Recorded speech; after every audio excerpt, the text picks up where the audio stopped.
So based on this, you are ready to start exercise 4.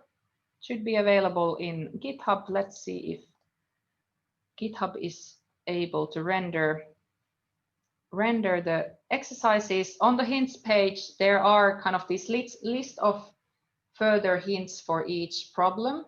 So you need to understand the structure of the travel time matrix dataset. And then there's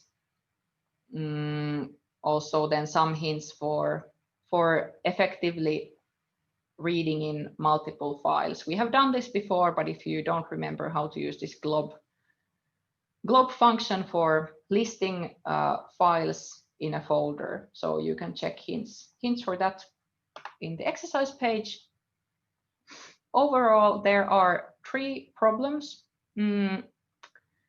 Well, actually 2 problems, and then the third one is optional. In the first one, you will kind of start from scratch. We will have 2 different files from this travel time dataset. One for ITIS, so Itäkeskus in the east, and one for Myyrmanni, which is located in Vantaa. And your task is to read in the data that is in a text file, join it with the spatial data, and then visualize the data using a standard classification scheme. So you will get quite nice maps. And the point here is to start about thinking you will first develop the process using ITIS and then repeat the process using Myyrmanni.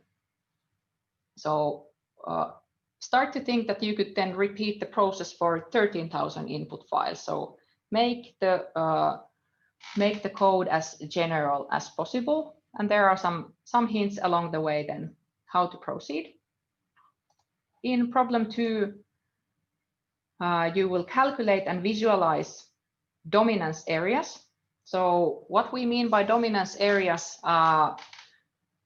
is that we have some services, in this case, the same shopping centers that we already analyzed in exercise 3.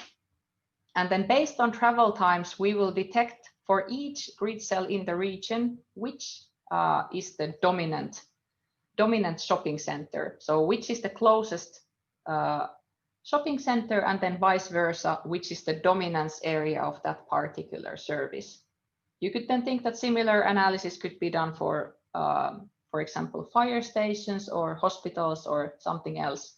So the idea from this problem 2 is also a good starting point for potentially the final assignment if you get excited about this.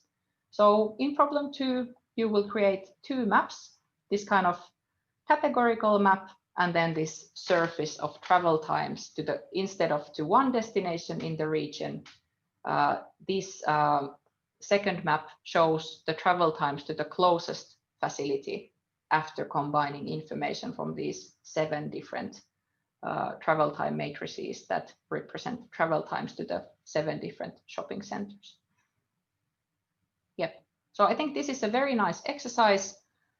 In the final optional exercise, you can then further analyze the kind of catchment in terms of population. So for each shopping center, calculate the sum of population that lives in the dominance area.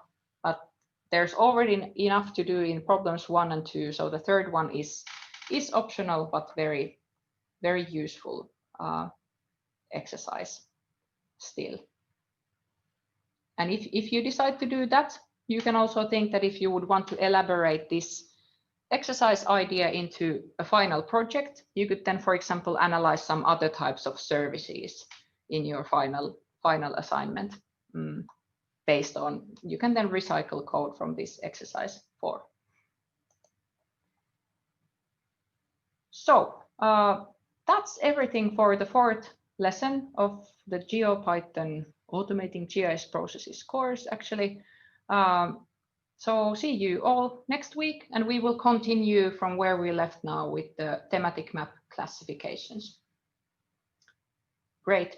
And yeah, thanks for spotting mistakes in the lesson materials and keeping me awake as well in the lesson. So good luck, and also good luck with everything else that's on your tables in the second teaching period. Let